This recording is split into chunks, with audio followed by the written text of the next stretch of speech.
Follow कर लोगे तो उसमें उन्होंने बोला था कि आलिम को चाहिए कि जब तक उसको किसी बात का पूरा इल्म ना हो उसको बयान ना करे कि यार आपका दिल कर रहा है ऊपर लगा दो, तो भाई मेरा भी फतवा ये हराम है और कोई उसका दीन ईमान नहीं है, ठीक है, मुशरिक आदमी, और वो आके आपको ना बताता है कि ये देखें जी हमने ये चीज़ बाय की है ना, मैं आज शॉपिंग कर रहा हूँ और आज मैं इफ्तारी कर रहा हूँ, अब मैं सहरी कर रहा हूँ ना, तो ये कैसे की है मैंने, ये मैंने बाइनमो से ट्रेड करके की है। आके आप बताओ अपना पास एक्सपीरियंस क्या है, गाड़ियाँ दिखा के लोगों को बता रहे हो आज मेरे पास ये गाड़ी आ गई इसकी वजह से ये हो गया। जनाब कोर्स सेलर है, मंजन सेल कर रहे हैं, कोर्स बेच रहे हैं अपना, इसलिए सब गलत थे, इसलिए ये सही है। कुछ गैरत कर लो। आज हम पैसा कमाना सिखा रहे हैं ना, तो हमारे पे ऊपर फतवे लगते हैं कि यार ये अवाम को गलत रास्ते पे लेके जा रहे हैं। तो क्या आप भी वही हैं कि जो अभी तक इसी सोच में हैं कि मार्केट में ट्रेडिंग करना हलाल है या हराम? आप मुख्तलिफ वीडियोस देखते हैं, देखने के बाद आपको फिर भी किसी एक रिज़ल्ट पे नहीं पहुंच पाते, आपको लगता है हर बंदा अपना अपना मंजन सेल कर रहा है और आप अभी भी इसी कन्फ्यूजन में हैं कि मार्केट में से आप पैसा निकाल सकते हैं या नहीं निकाल सकते। So finally the video is here, this video is for you, kindly watch till and. और मेरी आपसे पर्सनली रिक्वेस्ट ये होगी कि लाजमी इसकी एक एक पॉइंट को आप अपने पास लिख लीजिएगा, ताकि आप नेक्स्ट किसी भी चीज़ पे अगर आप कन्फ्यूजन क्रिएट होती है आपके लिए तो आप मुझसे आके पर्सनल में बात कर सकें। अस्सलाम वालेकुम ट्रेडर्स, दिस इज अदर Sethi and you are watching Pak cover. आज की वीडियो कुछ हद तक कंट्रोवर्शियल भी होने वाली है। आज की वीडियो कुछ हद तक काफ़ी ज़्यादा जो है ना वो इस पर मुझे लगता है कि आज तक की तमाम जितने भी वीडियोज़ मैंने अपलोड की हैं किसी भी चैनल के ऊपर, हमारे पिछले चैनल्स के ऊपर या इस चैनल के ऊपर, तो हमने सबसे ज़्यादा जो मेहनत की है वो इसी आज वाली वीडियो पे ही हुई है। क्योंकि इस वीडियो के लिए मैं मुख्तलिफ़ उलमा इकराम के पास गया हूँ, मैं मुख्तलिफ़ लोगों से मैंने बातें की हैं, मुख्तलिफ़ नज़रिए मैंने जाने हैं, एंड ऑफ द डे मैं ये वीडियो आपके पास लेके आया हूँ। इस वीडियो के लिए डिस्क्लेमर ये है कि मैं कोई आलिम दीन या मुफ्ती या कोई मौलवी नहीं हूँ, ठीक है। मेरे जहन में तमाम उलमा की कदर बहुत ज़्यादा है और मैं एक मजहबी घराने से ताल्लुक़ रखता हूँ। सो ये मेरी जो रिसर्च मैंने की है तमाम उलमा के साथ बैठ के उनसे सवालात पूछ के, तो एक नाक़िस सी मेरी जो रिसर्च है वो मैं आपके सामने रखूँगा और इसी बेस के ऊपर मैं साबित करूँगा कि मैं अगर ट्रेडिंग करूँगा तो क्यों करूँगा, अगर नहीं करूँगा तो क्यों नहीं करूँगा। कीप इन माइंड, मैं इस वीडियो के अंदर किसी भी एक प्लेटफॉर्म की साइड नहीं दूंगा। मैं डायरेक्टली बिल्कुल नेचुरल होके न्यूट्रल लेवल पे आपको समझाऊंगा कि ट्रेडिंग हराम है तो क्यों हराम है, अगर हलाल है तो क्यों हराम है।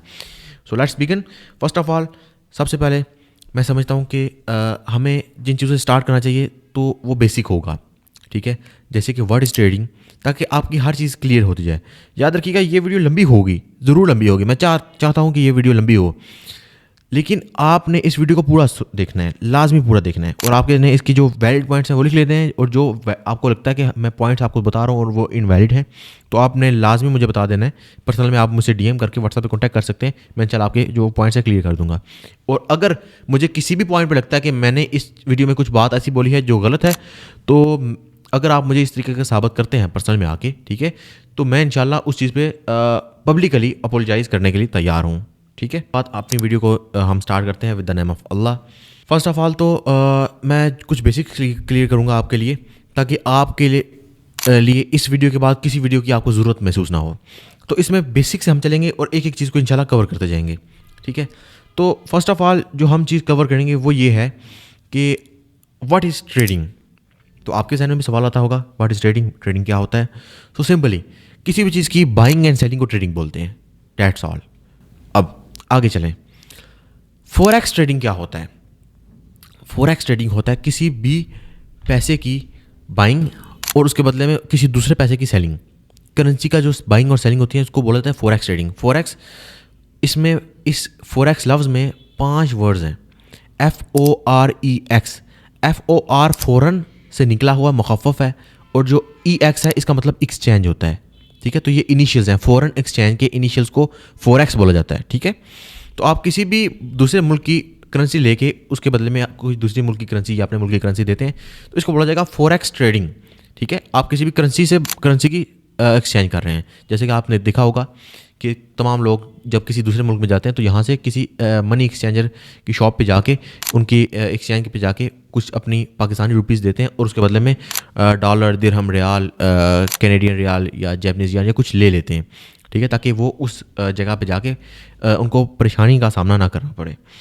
सो सिंपली इसको फॉरेक्स ट्रेडिंग बोला जाता है कि आप ट्रेडिंग कर रहे हैं किसी भी करेंसी की। अब दो तरह की ट्रेडिंग होती है, एक होती है ऑनलाइन, एक होती है ऑफलाइन, एक होती है फिजिकल, एक होती है वर्चुअल।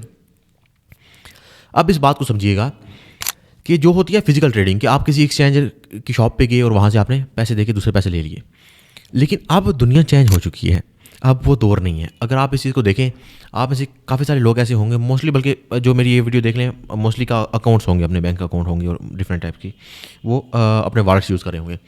अब मुझे आप एक चीज़ का जवाब दें कि आपने जब वॉलेट यूज़ कर रहे होंगे जो आप बैंक अकाउंट, तो आप बैंक अकाउंट होने के बाद कौन सा ऐसा बंदा होगा कि जो किसी दूसरे बंदे से सफ़र करके जाके मिल के उसको फिजिकली कैश देता हो? मेरे जहन में तो ऐसा बंदा नहीं है। जैसे कि ऐसा कभी नहीं हो सकता कि मैंने अब किसी बंदे को, फॉर एग्जांपल मैंने अपने एक एम्प्लॉय को उसकी सैलरी ट्रांसफ़र करनी है 1 लाख रुपीज़, ठीक है, और वो ज़रा जो है ना वो मौलाना टाइप का टच उनमें है। मैं बिल्कुल तजलील नहीं कर रहा किसी आलिम या मुफ्ती की, मैं खुद बड़ा एहतराम करता हूँ उनका, लेकिन मैं वैसे समझाने के लिए एग्जाम्पल के तौर पर बात कर रहा हूँ। वो अगर थोड़ा वो जो है ना वो इस्लामिक टच है उनमें, तो वो इस चीज़ को समझते हैं कि फिजिकली सब कुछ होता है, ऑनलाइन वर्चुअल कुछ नहीं होता।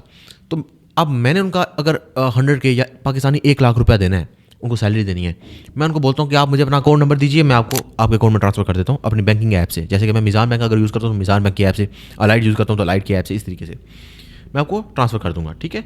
तो अब वो बोले नहीं नहीं नहीं नहीं सर, ऐसा नहीं हो सकता।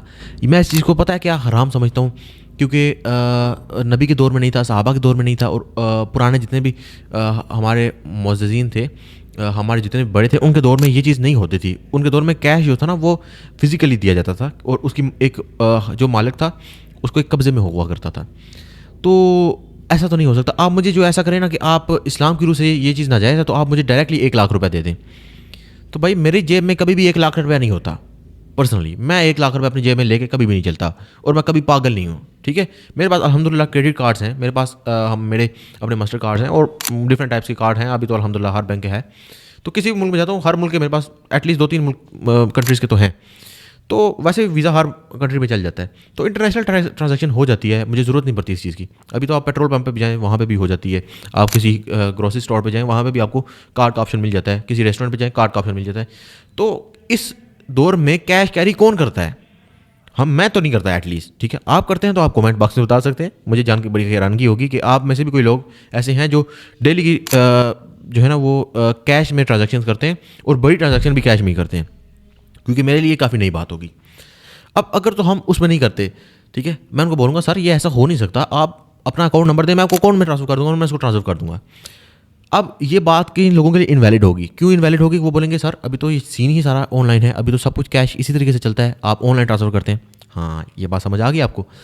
अब बैंक चले गए वर्चुअल, ठीक है। अभी मैं उस दिन एक आर्टिकल पढ़ रहा था, पहले तो पूरी दुनिया में ये चीज़ काफ़ी टाइम से चल रही है, लेकिन अभी पाकिस्तान में भी आ गई है कि हर बैंकिंग जो है ना वो हर बैंक ने अपने अलग एक व्हाट्सएप के बोर्ड्स लॉन्च कर दिए हैं। अगर आप अल्फला का देखें, अगर आप मीज़ान का देखें, किसी भी बैंकिंग अगर आपके पास मोबाइल में एप्लीकेशन है तो उसके अंदर आपको व्हाट्सएप की सपोर्ट का ऑप्शन मिल जाएगा, ठीक है। अभी आपको ना लाइनों में लगना पड़ता है, ना आपको कॉल्स करनी पड़ती है, ना आपको वेट करना पड़ता है, ना बैंक में जाना पड़ता है। आप डायरेक्टली व्हाट्सएप से अपनी कुछ ना कुछ ट्रांजैक्शन कर सकते हैं, आप अपना डेटा ट्रैक कर सकते हैं, आप बैंक से मालूमात कर सकते हैं, आप नुमाइंदे से बात कर सकते हैं। माशाल्लाह काफ़ी अच्छी एक इम्प्रूवमेंट है। अब बात यह है कि ये ऐसी इम्प्रूवमेंट क्यों हो रही है? क्योंकि ये ज़रूरत है।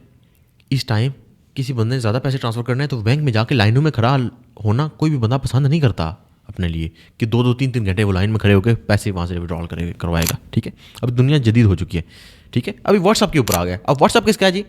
अब आप बताएं, किसी आलिम मुफ्ती वगैरह हज़रत अल्लामा का तो नहीं है ना? व्हाट्सअप नहीं है। व्हाट्सअप किसका है? व्हाट्सअप मेटा के अंडर आता है। मेटा किसका है? मार्क ज़करबर्ग का है। मार्क ज़करबर्ग कौन है? मुसलमान है? नहीं, मुसलमान नहीं है।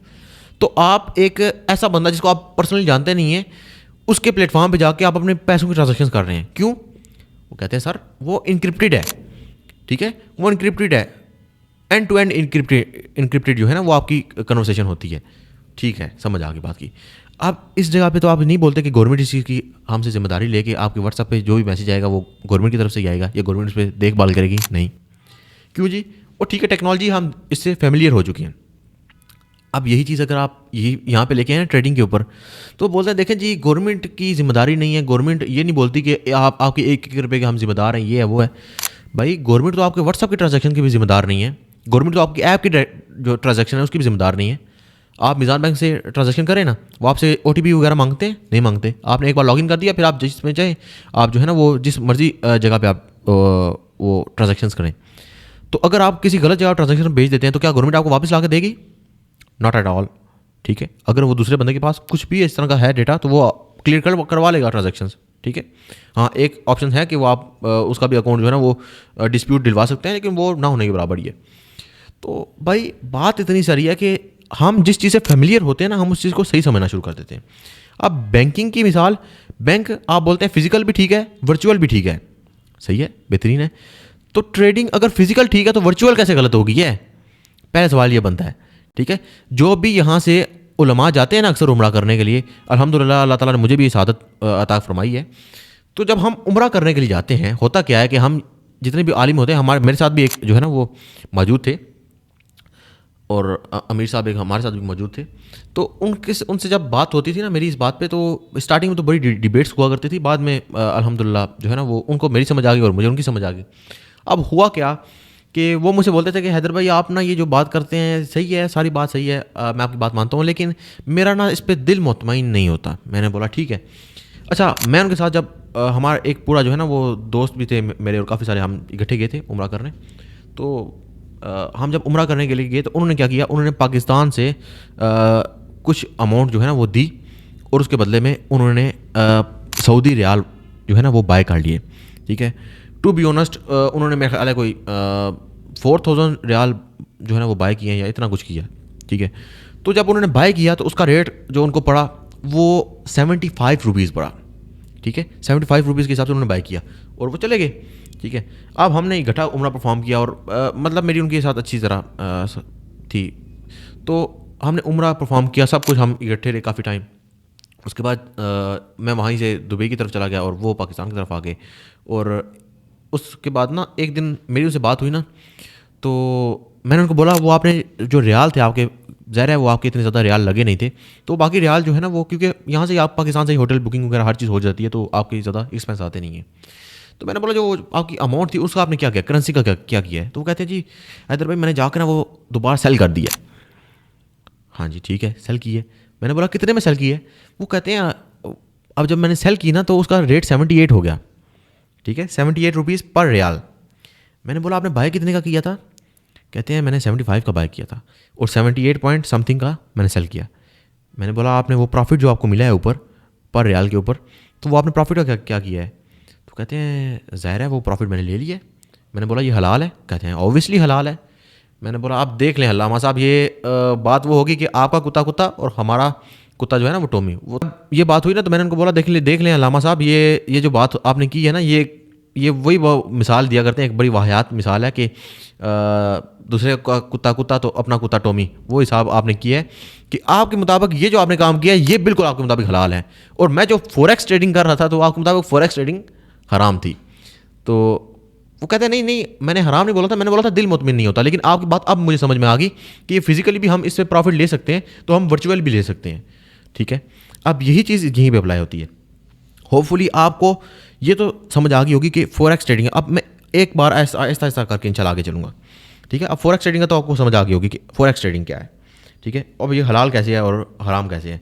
तो भाई इसमें हराम वाला सीन तब तक नहीं है जब तक आप इसमें जुआ या सूद को नहीं इंक्लूड करते। ठीक है, ना आपने जुए की तरफ जाना है ना सूद की तरफ जाना है, उसको भी इंशाल्लाह एक्सप्लेन करता हूँ आगे। अब आगे अगर आप देखें तो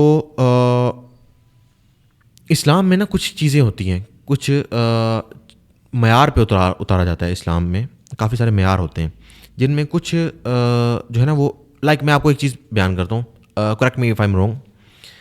अहले सुन्नत का जो मनहज होता है ना, मैं आपको वो बयान करता हूँ। अहले सुन्नत हो गया और जितने भी मुसलमान होते हैं उनका एक मनहज होता है। ठीक है, अब उस मनहज को सुनिएगा।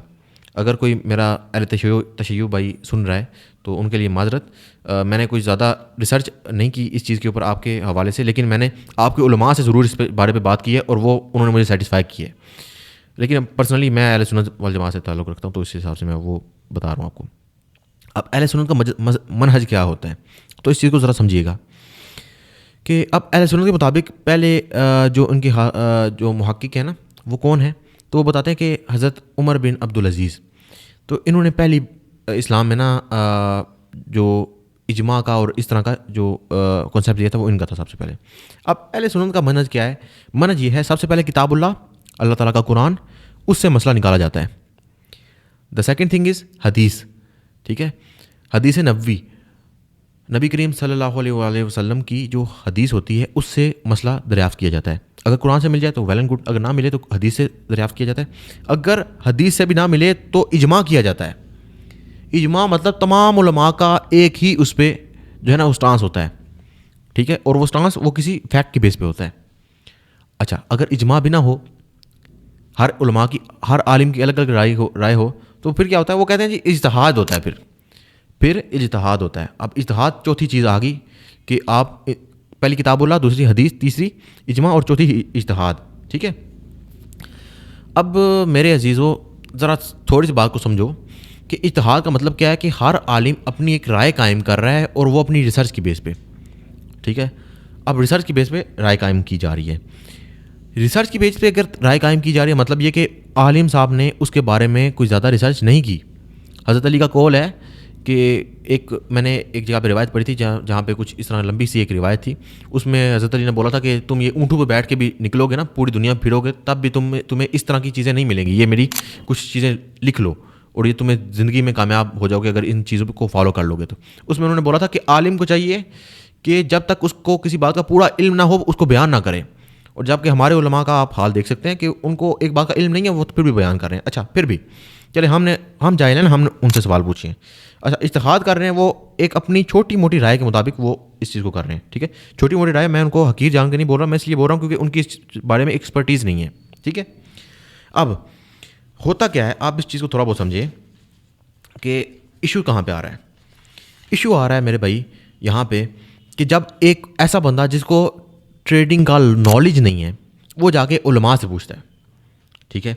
आप फॉर एग्जांपल अगर आपको नॉलेज है वेल एंड गुड, अगर किसी और बंदे को नॉलेज है वेल एंड गुड, अगर एक बंदे को नॉलेज नहीं है ट्रेडिंग का और वो जाके उलमा से पूछ रहा है, वो जाके हज़रत से पूछ रहा है, हज़रत साहब ये बताएं कि ये ट्रेडिंग हलाल है या हराम है, तो वो हज़रत साहब ने पूछा फिर आगे आप बताएं जी कि ये होती कैसे है। तो उन्होंने बोला सर मैंने ना आज सुबह एक ये बटन दबाया और मेरे अकाउंट में ना 10,000 रुपया था, तो वो सारा 10,000 जो है ना वो चला गया है। तो वो बोलेंगे ये सीधा सीधा जुआ है, ये तो हो गया हराम। तो वो अब बेचारा जो है ना वो घर आएगा और वो गालियाँ निकालेगा हर एक बंदे को जिसने बोला था कि वो पैसे कमा रहा है ट्रेडिंग से, ठीक है। अब वो सोचेगा यार ये तो हराम हो गया। अब मसला क्या है, जब मैं वही उन्हीं आलिम के पास जाऊँगा ना और मैं उनको ये चीज़ें फैक्ट की बेस पे बयान करूँगा, सर ये भी मसला है, ये भी मसला है, ये भी मसला है, तो वो बोलेंगे ये हलाल हो गया जी। अब हज़रत ऐसा कैसे हो सकता है, पहले एक चीज़ हराम थी अब हलाल कैसे होगी? तो वो बोलते हैं कि देखें हमारी इस चीज़ में एक्सपर्टीज़ नहीं। आप उलमा की बात सुन सकते हैं, वो सेम यही बात बोलते हैं। वो कहते हैं हमारी सर इस चीज़ में एक्सपर्टीज़ नहीं थी। जब हमारी एक्सपर्टीज़ ही नहीं है एक चीज़ के बारे में तो हम उसके बारे में राय तभी कायम करेंगे जो हमें बंदा बताएगा। जो सवाल पूछने वाला था उसने बोला क्लिक किया और ऐसा हो गया। अच्छा, उस खबीज़ को ये समझ नहीं आया कि आपने तो क्लिक कर लिया और जो सिग्नल देने वाला था उसने भी आपको दे दिया। आपने ये जानने की कोशिश नहीं की वो सिग्नल देने वाला जो था बंदा उसके पीछे वो सोच क्या थी। क्या उसने खाली इसी तरीके से आपको बोल दिया कि यहाँ पे आप बाय कर लो या सेल कर लो, अकेला वो बंदा था, या आपने खुद अगर ट्रेड लगाई है, ठीक है, बिलफर्ज आपने खुद ट्रेड लगाई तो आपने खाली ये देख के लगा दी कि यार आपका दिल कर रहा है ऊपर लगा दो, तो भाई मेरा भी फतवा ये हराम है, ठीक है। अगर ऐसा है तो ये भी हराम है, ये फिर 100% हराम है कि आपने देखे बगैर ट्रेड लगा दी। यार आप क्या कर रहे थे, आपने कुएं में छलांग लगा दी ना। अब हमारे केस में जो है ना वो सीधे से बात अलग है। जब मैं जाकर बात करता हूँ, मैं अब कल एक आलिम साहब से जो है ना मैंने उनको इनवाइट किया अपने ऑफिस में और मैंने उनको बताया कि सर ये आप देखें कि यहाँ पे आपके सामने यहाँ पे 16 बंदे बैठे हुए हैं, ठीक है। 16 टेक्निकल और फंडामेंटल देखने वाले एनालिस्ट बैठे हुए हैं, 16 मेंबर्स जो हर टाइम मार्केट को एनालाइज कर रहे हैं, ठीक है। 12 घंटे की शिफ्ट अलग है, 12 घंटे की शिफ्ट अलग है, 24 घंटे मार्केट एनालाइज हो रही है। क्यों हो रही है 24 घंटे एनालाइज मार्केट? भाईजान आप देखें कि आपका एशियन सेशन स्टार्ट होता है पाकिस्तान के टाइम के अकॉर्डिंग सुबह 4 बजे और आपका यूएसए का सेशन ख़त्म होता है रात को 3 बजे। तो देखें ये कितनी एनालाइजिंग चल रही है, 24 घंटे एनालाइज हो रही है मार्केट, ठीक है। 2 शिफ्टें वहाँ पे लग रही हैं, 16 बंदे बैठ के एनालाइज करें एनी टाइम मार्केट को। उसके बाद जो है ना वो एक सीनियर एनालिस्ट के पास जाता है जो उसको वेरीफाई करता है, फिर मेरे पास आता है जिसमें से मैं जो है ना वो फिर सब्सट्रैक्ट करता हूँ, फिर टेस्टिंग होती है उसकी, फिर जाके मार्केट में आता है। आपको तो सिर्फ एक क्लिक एक नज़र आ गया ना, आपको ये नहीं नजर आया वो कितना वो मेहनत उस चीज़ के पीछे हुई है, कितना पैसा उसके पीछे खर्च हुआ है। क्यों? क्योंकि हम फ्री में आपको दे रहे हैं। ज़्यादती है, बहुत ज़्यादती है। अब जब हम बताते हैं तो वो कहते हैं बिल्कुल ठीक है यार, आपकी बात बिल्कुल ठीक है, ठीक है, आपकी बात बिल्कुल मुनासिब है, सही है सर, बेहतरीन है, अल्लाह ताला आपको जज़ाए खैर दे। तो अब होता क्या है, अब छोटी बात समझिएगा कि उलमा को खाली मैं बुरा नहीं बोल रहा, मैं आगे जाके बताऊंगा भी कि ये हराम भी है, ठीक है, ट्रेडिंग में हराम का भी अंसर है, वो क्यों है वो भी बताऊंगा आपको, हलाल है तो वो क्यों है बताऊंगा। अब होता क्या है, अगर आप थोड़ी सी इस चीज़ को रिवाइंड करें ना, थोड़ा सा पीछे लेके जाएं, तो हुआ क्या कि एक वैसे मैं एक वीडियो बना रहा हूँ जिसमें मैं बताऊंगा हिस्ट्री ऑफ मनी, ठीक है, तो उसके अंदर मैं बताऊंगा कि हम सिक्कों पैसे आए, बैंक नोट पे कैसे आए और ये सारी चीज़ें। तो शॉर्टकट में आपको अगर ये बात बोलूँ तो होता क्या था कि मुसलमान हुक्मरानों के लिए सिक्का एक बड़ी चीज़ थी। उन्होंने जब सिक्का लॉन्च कर दिया ना, तो सिक्के के बदले में बहुत एक मुनासिब निज़ाम हो गया, ठीक है। अब हुआ क्या कि सिक्के के बाद जब सिक्का आ गया, ठीक है, सिक्का चला करता था, तो चांदी का सिक्का था, उसकी अलग एक कीमत थी, तांबे के सिक्के की अलग कीमत थी, आपके सोने के सिक्के की अलग कीमत थी। ये जितनी भी चीज़ें थी ये सारी एज अ करेंसीज यूज़ की जाती थी। जब एक फिलासफर था, correct me if I am wrong, I think Marco Polo था, तो वो जब फिरता फिरता ना एक बार वो मंगोलों की ज़मीन चला गया, ठीक है। मंगोल्स क्या होता है, मंगोल एम्पायर आपने पढ़ा होगा, अगर नहीं पढ़ा तो आप थोड़ा बहुत हिस्ट्री का देख लीजिएगा। मंगोल एम्पायर ने बड़ा जो है ना वो चंगेज़ खान, उसके आई थिंक हलाकू खान और चंगेज़ खान, और ये दादा पोता थे वैसे, और ये जो है ना वो पाइनियर्स थे इसके एम्पायर के, और चंगेज़ खान पाइनियर थे, ठीक है। अब चंगेज़ खान जो थे ना वैसे उसने जुल्म तो बहुत किया था अवाम उन्नास पे, बहुत ज़्यादा जुल्म किया था, मैं उसको अच्छा नहीं समझता, लेकिन वैसे मैं आपको हिस्ट्री के हिसाब से बता रहा हूँ। तो आप अगर हिस्टोरियन से पूछें तो वो चंगेज़ खान के दौर में ना उन्होंने काफ़ी सारी चीज़ों में काफ़ी बढ़ चढ़ के हिस्सा लिया, ठीक है। जैसे फिर उसकी औलाद आई, फिर आगे फिर हुआ क्या कि मार्को पोलो एक दिन गया और उसने देखा कि मंगोल एम्पायर के अंदर करेंसी नोट का यूज़ किया जा रहा है, करेंसी नोट कि जिसके ऊपर हुक्मरान के साइन भी हैं, ठीक है, हुक्मरान की स्टैंप है। अब उस स्टैंप की वजह से कोई इसको दोबारा रेप्लिकेट भी नहीं कर सकता, और वो एक काफ़ी अच्छा जो है ना वो तजर्बा है। अब वो जब यूरोप आया तो उसने यूरोप वालों को गालबन 14th सेंचुरी के अंदर बताने की कोशिश की कि देखें अब दुनिया इवॉल्व हो रही है तो हमें भी इवॉल्व होना जाना चाहिए, हमें भी फिर यूरोप को भी करेंसी नोट की तरफ, बैंक नोट की तरफ चला जाना चाहिए, जबकि उन्होंने उस टाइम उनकी बात नहीं सुनी। और ठीक 2 सदियों बाद, 2 सेंचुरीज के बाद दोबारा फिर यूरोप को इसको ज़बरदस्ती अडॉप्ट करना पड़ा बैंक नोट को। आज जो हम देखते हैं ना, हामिले हाजा को मुतालबा अदा करेगा, हमारे बैंक नोट के ऊपर लिखा होता है, ठीक है। तो ये सीन वहाँ से चला। उसके बाद फिर यूरोप ने अडॉप्ट कर लिया, उसके बाद ये चीज़ आया, कल्चर इवॉल्व हो गया। उसके बाद बैंक्स आ गए और बैंक का पूरा निज़ाम एक चलना शुरू हो गया। फिर अब बैंकिंग का निज़ाम आपको मैंने आगे बताया वर्चुअल हो गया है। अब बैंकिंग का निज़ाम सारा वर्चुअल हो गया, सब कुछ जो है ना वो इवॉल्व हो गया, बेहतरीन माशाल्लाह, काफ़ी अच्छी जो है ना प्रोग्रेस की है हमने। अब बैंकिंग का निज़ाम इवॉल्व हो गया तो ज़ाहिर है करेंसी का निज़ाम भी इवॉल्व होगा। अब पर्सनली मेरे पास अगर मैं मिसाल देता हूँ, मैं अगर 1 करोड़ पाकिस्तानी रुपीज़ दुबई में लेके जाना चाह रहा हूँ, मैं अपने बैग में या किसी जगह पे लेके नहीं जा सकता, ऑब्वियसली ये मनी लॉन्ड्रिंग कहलाएगा।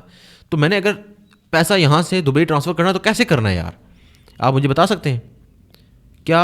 जब मैंने पैसा कमाया तब भी मैंने गवर्नमेंट को टैक्स दिया, बाद में भी मैंने गवर्नमेंट को टैक्स दिया, फिर मैंने उसको विद होल्डिंग टैक्स देता रहा, फिर मैं उसको इनकम टैक्स देता रहा, फिर उसके बाद जब मैं यहाँ से अपना पैसा लेके भी जाऊँगा तब भी मैं टैक्स दूंगा। ओ खुदा का खौफ करो यार, तुम पूरा मुल्क खा गए और हम अपनी मेहनत से अगर कुछ कमा रहे हैं तो उसके ऊपर भी हम जो है ना वो आप हमसे 10-10, 20-20 जगह पे टैक्स ले रहे हो। और खुद इनकी हालत देखो कि आप कितने मिलियन यूरोस, आप जो है ना कितने मिलियन पाउंड्स आप लेके आए और आपने पाकिस्तान के इशराफिया के हाथ में दे दिया, जो जानते हैं उनको पता है। खैर आप इस चीज़ को अगर छोड़ दें थोड़ी टाइम के लिए, तो बात ऐसी है कि आपको उस पर भी टैक्स देना पड़ेगा। तो अब पाकिस्तान की गवर्नमेंट या किसी भी जगह की गवर्नमेंट इसको ज़्यादातर लीगलाइज क्यों नहीं कर रही, डरती क्यों है?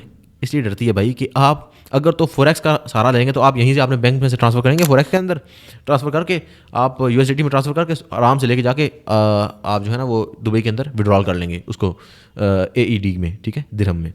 तो ऐसा भी होता है। तो इससे बचने के लिए उन्होंने क्या किया, उन्होंने कहा अच्छा हाल है कि हम इसको छोड़ देते हैं। कब तक छोड़ोगे भाई, कब तक छोड़ोगे? ये दुनिया आप देखो ना, क्रिप्टो के लिए पहले ही बोलते हैं क्रिप्टो सही नहीं है, ठीक है। खान साहब के दौर में बोला जाता था क्रिप्टो नहीं सही, उनको बोला भी था तो वो कहते थे नहीं जी क्रिप्टो सही नहीं है, ये कुछ भी नहीं है, ऐसा नहीं है। अभी पाकिस्तान को ज़रूरत महसूस हुई ना क्रिप्टो की, जब डोनाल्ड ट्रंप ने बोला कि हम अपने रिजर्व में क्रिप्टो के कॉइन्स रखेंगे।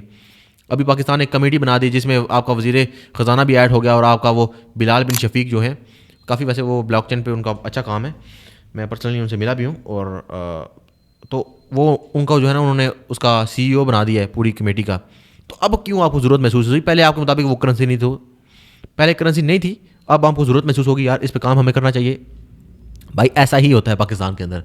2014 में इन्होंने बैन कर दिया था आपका यूट्यूब, और लोग, पूरी दुनिया आगे जा रही थी, और ये आपका जो है ना वो हम यूट्यूब में इसीलिए पीछे रह गए कि हमारे मुल्क में बैन था वो। हमारे मुल्क के अंदर कितनी चीज़ें बैन है, आपको पता ही है इस चीज़ का। हमारे मुल्क के अंदर आपकी बैंकिंग जो है ना वो एप्लीकेशंस काम नहीं करती, तो होता है ऐसा। हमारी भी इसमें जो है काफ़ी हद तक मिस्टेक है। तो अब अभी इनको ज़रूरत महसूस हो रही है, और अभी आप अगर अर्ली अडाप्टर्स बन गए तो वल्ला फ़ायदे में रहोगे। ठीक है, अब क्रिप्टो के बारे में मैं आपको क्लियर कर चुका हूँ कि गवर्नमेंट का उसके ऊपर स्टांस अब बदल रहा है। ठीक है, कि उन्होंने एक कमेटी बना दी है जिसके ऊपर रिसर्च कर रही है। अगर कमेटी रिसर्च कर रही है मतलब जल्द ही उसको वो लीगलाइज कर देंगे।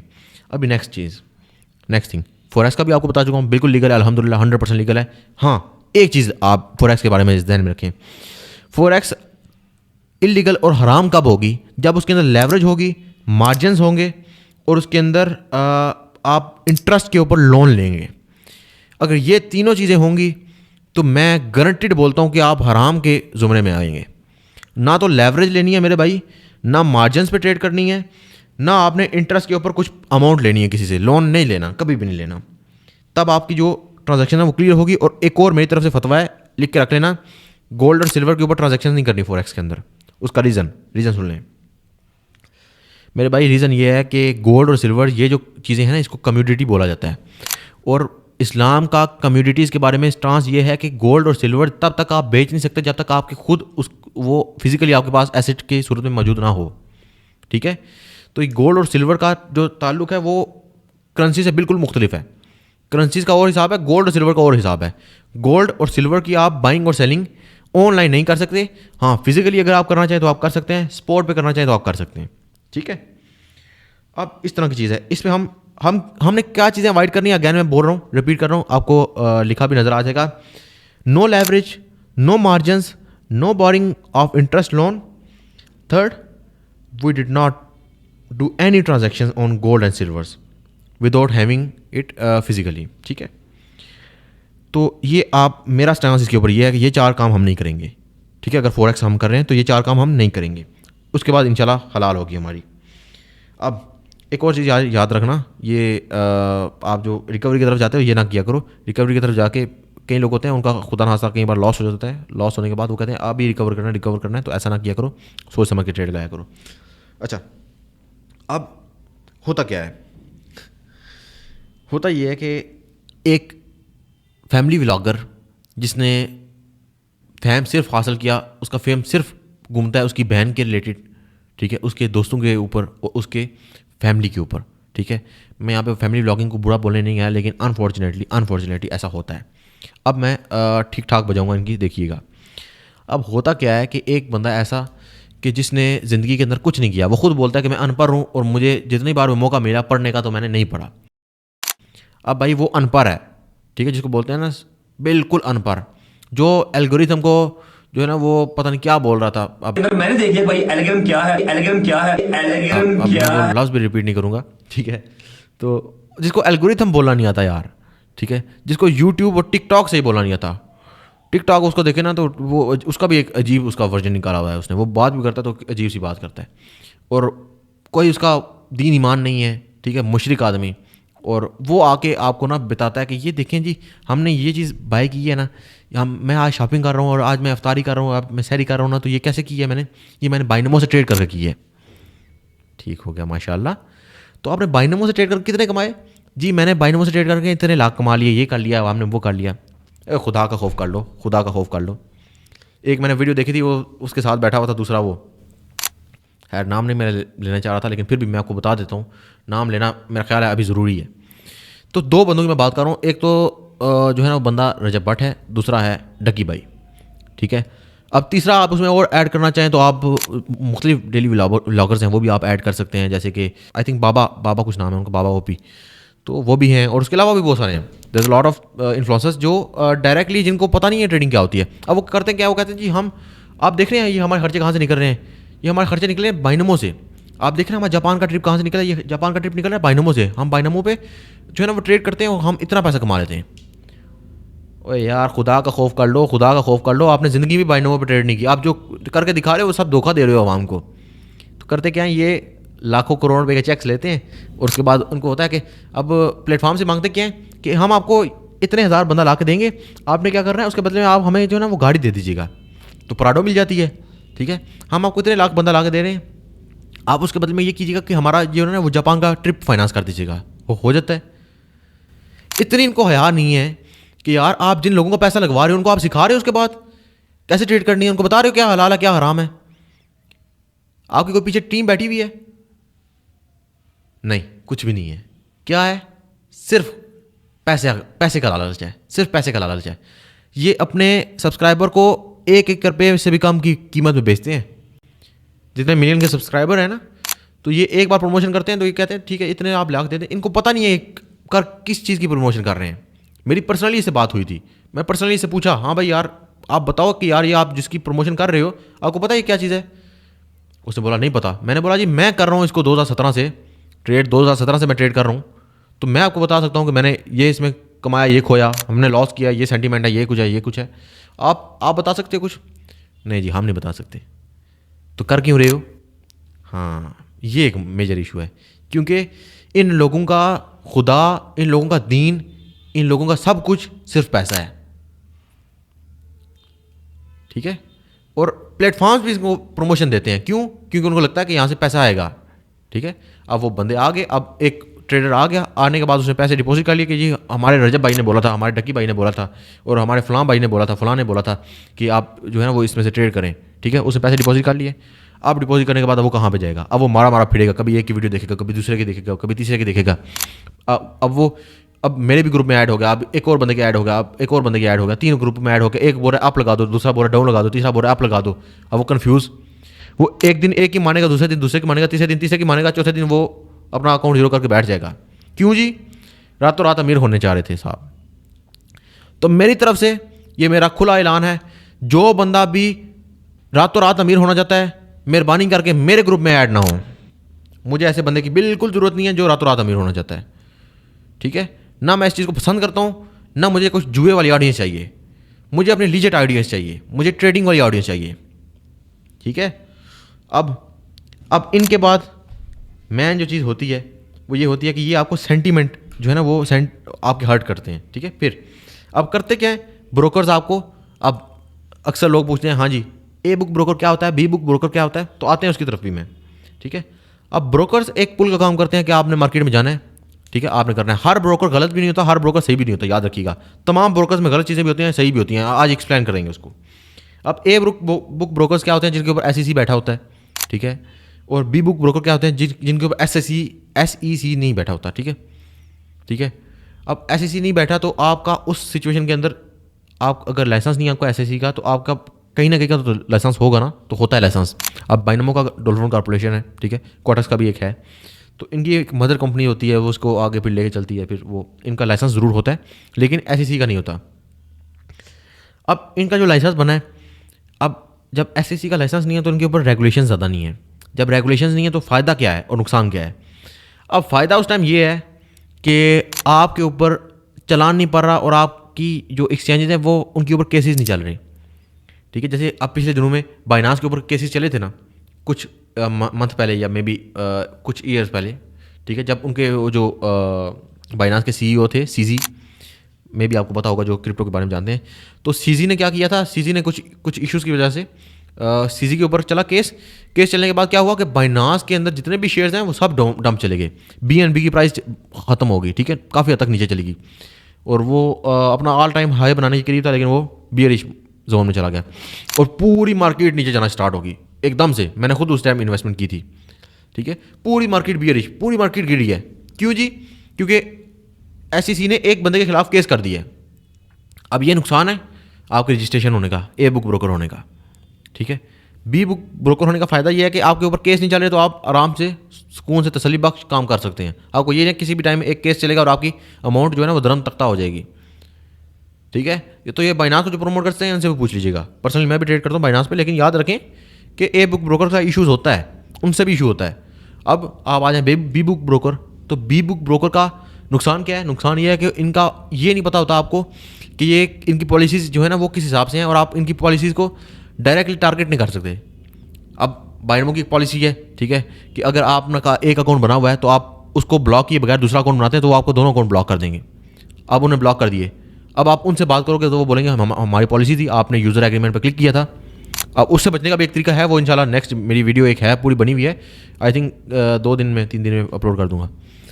तो अब आप पूछेंगे ये ब्लॉक क्यों किया, वो बोलेंगे ये मेरी चीज़ थी, आपने बोला यार माजरत मैंने देखा नहीं है, अब मुझे मेरा अकाउंट वापस कर दो, तो वो बोलेंगे नहीं कर सकते हम वापस। क्यों नहीं कर सकते? अब आप उनके खिलाफ केस नहीं कर सकते। ये एक बी बुक का नुकसान है।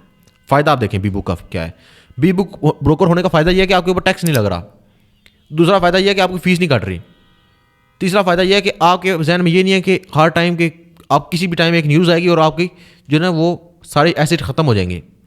ठीक है, तो ये फ़ायदे हैं, तो मेरा ख्याल है फिर हम बर्दाश्त कर सकते हैं इनको। अब आगे चल जाएं तो पर्सनली मेरी जो कोशिश है ना, अल्लाह जानता है कि मैं शुरू से यही मेरा जो मोटिव था वो यही था कि जिस तरह मेरे साथ जो है ना वो काफ़ी हद तक स्कैम हुआ है ना, मेरे साथ बहुत बार स्कैम हुआ है। जब मैं न्यू आया था मार्केट के अंदर तो तब तो बिनोमो पाकिस्तान में वर्क ही नहीं कर रही थी, और ये बाइनास भी सही तरीके से वर्क नहीं कर रही थी। बाइनास के अंदर पैसा डिपॉजिट करते हुए बड़ा मसला होता था। फॉरेक्स की जितनी भी एक्सचेंजेस आई थी वो ओक्टा एफएक्स थी एक, यार वो बड़ी बेकार एक्सचेंज थी, मैंने खुद उससे पैसे खाए हैं बहुत सारे। तो हमारे साथ बहुत स्कैम हुए हैं, हमारे साथ लोगों ने स्कैम किए हैं, और मेरा आने का मोटिव ये था कि यहाँ पे जितने स्कैम हो रहे हैं उनको एक्सपोज करना है और खुद वो स्कैम जो है ना तो करने हैं ना किसी के साथ होने देने हैं। तो इसीलिए आज यहाँ पे बैठे हुए हैं। अब पर्सनली मेरी कोशिश ये है कि आपके लिए एक ब्रिज का काम जो है ना वो मेरी ये वीडियोज़ कर दें, ठीक है। अब उसके बाद आप जहाँ पे जाएँ आपको जो है ना वो उस फील्ड के अंदर कामयाबी मिल जाए। बाकी ये मेरी दुआ भी है और कोशिश भी है। आगे आ जाएँ। एक मैंने कल वीडियो देखी, एक अच्छा प्लेटफॉर्म है, मैं उनको अक्सर जो है ना वो देखा भी करता हूँ। तो और उन्होंने एक बंदे को बुलाया, बुलाने के बाद उन्होंने उससे जो है ना कुछ बातें की, और उसने वो फॉरेक्स ट्रेडर था और उसने बाइनरी ऑप्शन को बुरा बोला, ठीक है। कुछ चीज़ों में मैं उसके साथ हूँ, कुछ चीज़ों में उसके खिलाफ हूँ। अब खिलाफ मैं उसके क्यों हूँ कि भाई आप बाइनरी ऑप्शन ब्रोकर्स को गलत बोल के आप अपना जो फॉरेक्स का ब्रोकर सेल कर रहे हो उसके बारे में कौन बताएगा? अगर नाम जानना चाहते हो तो मैं डायरेक्टली आप जान लो कि मैं वो वकास की बात कर रहा हूँ, ठीक है। तो अब उसकी बात अगर की जाए तो भाई आप जो कोर्स सेल कर रहे हो, बाइनरी ऑप्शन वाले कोर्स सेलर तो नहीं है, होते होंगे कई लोग होते होंगे, लेकिन आपकी तरह हम जो है ना वो अपने ट्रेडर्स को, और अभी देखें उनके तकरीबन 32-33 हज़ार सब्सक्राइबर हैं, और वो बड़े बड़े प्लेटफॉर्म्स पे आके वो जो है ना पॉडकास्ट कर रहे हैं नादर रील के साथ, वो इस तरह के तरीके से जो है वो इसको आगे लेके चल रहे हैं। और भाई कौन हो आप? खुदा के बंदे, गाड़ियाँ दिखा के लोगों को इन्फ्लुएंस कर रहे हो। अपनी ट्रेडिंग हिस्ट्री दिखाओ, अल्लाह के बंदे अपनी ट्रेडिंग हिस्ट्री दिखाओ। आके आप बताओ अपना पास्ट एक्सपीरियंस क्या है। गाड़ियाँ दिखा के लोगों को बता रहे हो आज मेरे पास ये गाड़ी आ गई, इसकी वजह से ये हो गया। अल्लाह गवाह है इस चीज़ में कि हम भी गाड़ियाँ दिखा सकते हैं, हम भी घर दिखा सकते हैं, ठीक है। लेकिन मसला ये है कि हम उस चीज़ को कन्विंस नहीं करना चाह रहे ना। मैं पर्सनली आप देखें कि मैं अभी फेस रिवील क्यों नहीं करता, क्योंकि मैं चाहता ही नहीं हूँ कि लोग मुझे मेरे फेस से जाने। मैं चाहता हूँ कि लोग मुझे मेरे काम से जाने। मेरा काम आपके लिए फ़ायदेमंद होना चाहिए, मेरा फेस नहीं होना चाहिए। मैं आपको गाड़ियाँ दिखा के यहाँ पे लेके आऊँगा यार, काम दिखा के आगे लेके आना चाहिए यार। इससे बड़ा देखा क्या होगा, रमज़ान के महीने में वो बैठ के बकवास कर रहा है कि ये आप जो है ना ये इस तरीके से ना करें, ये फ़लाँ भी गलत है, फ़लाँ भी गलत है, फ़लाँ भी गलत, सब भी गलत है उसके मुताबिक। सही कौन है? वो कह रहा सही है, दुनिया में पैदा हुआ है, ठीक है जी। उसको खुद आए हुए टाइम हुआ कोई नहीं है, मार्केट के अंदर नया बच्चा आया है तो वो कहता है सब गलत है, मैं सही हूँ। ठीक है, आप सही हो, ठीक है। अब बताओ हमें आगे क्या करना है, आप सिखा दो। कैसे सिखाओगे? हाँ, आप जाके यूट्यूब पे वीडियो देखो। जब यूट्यूब पे आप वीडियो देखोगे तो आपको पता चलेगा जी जनाब कोर्स सेलर हैं, मंजन सेल कर रहे हैं, कोर्स बेच रहे हैं अपना, इसलिए सब गलत थे, इसलिए ये सही है। तो हिम्मत करो ना यार, यूट्यूब पे बताओ ना आपका रीज़न क्या है ट्रेड लगाने का। जैसे हम फ्री में सिग्नल दे रहे हैं, दो ना आप सिग्नल के साथ हम स्ट्रैटेजी दे रहे हैं, सेटअप दे रहे हैं, दो आप सिग्नल। हिम्मत नहीं है, कर नहीं सकते, पैसे कमाने का लालच है। अगर इतने ही फॉरेक्स ट्रेडर हो तो जाके दफ़ा हो जाओ, फ्री में लोगों को दो। इतना पैसा कमा रहे हो तो ट्रेडिंग क्या पैसा नहीं दे रही ट्रेडिंग आपको? बीइंग अ ट्रेडर मैं इस टाइम एटलीस्ट 9 प्लेटफॉर्म्स पे ट्रेड कर रहा हूँ, 9 मुख्तलिफ प्लेटफॉर्म पे ट्रेड कर रहा हूँ, ठीक है। आप मुझे किसी भी प्लेटफॉर्म के बारे में बोलोगे मैं आपको बताऊंगा मेरे इसके साथ क्या एक्सपीरियंस रहा है, यूज़र एंड का बताऊंगा आपको। मेरी तमाम वीडियोस बाइनमो के ऊपर हैं। अभी बाइनमो की मैंने बजाई है ना पीछे, जो बात कर रहा हूँ जेन्युइन कर रहा हूँ, ठीक है। बाइनमो वाली जहाँ पे गलत है गलत है, जहाँ पे ठीक है ठीक है, ठीक है। अब अगर इतने ही आप ट्रेडिंग से कमा रहे हो तो आप ये काम करने की क्या ज़रूरत है आपको? हाँ, ट्रेडिंग से कमा नहीं रहे ना, नाकाम है ये लोग। तो इनको ये आखिरी इनका पास मंजिल सैलरी रह गया, ये मंजन बेचेंगे अपना। भाई पर्सनल में कॉन्टैक्ट करना हमसे, ठीक है? आप देख लेना किस तरीके से हम करवाते हैं कोर्स। फॉरेक्स का फ्री में कोर्स करवा रहे हैं, पूरे बैच तैयार कर रहे हैं। हर महीने के बाद एक बैच तैयार हो रहा है, फ्री में कोर्स करवा रहे हैं फॉरेक्स का, 1 रुपया नहीं ले रहे, ठीक है? उसके बाद ना 1 रुपया आपसे चार्ज कर रहे हैं, ना आपको बोल रहे हैं ये आप चीज़ ले लो, ये चीज़ ले लो, ये ना, कुछ भी नहीं, कुछ भी नहीं। हमें किसी का कमीशन नहीं चाहिए, फ्री में सब कुछ हो रहा है। बाइंडिंग ऑप्शंस के कोर्सेज हो रहे हैं, सब कुछ हो रहा है। लेकिन क्या इन लोगों को तो सिर्फ मंजन बेचने से अपना जो है ना प्रॉफिट है। और आप इनके कोर्स लेके चेक कर लीजिएगा, आपको कुछ फ़ायदा हुआ तो आप आके मुझे बताइएगा। मैं आपको जो कोर्स दे रहा हूँ ना, देखिएगा, फ्री में कोर्स दे रहा हूँ, 1 रुपया चार्ज करूँ, हराम है मुझ पर। अब आगे चलें। एक और इनका तरीका होता है लूटने का, रेफरल लिंक। अभी आ जाओ उस पर।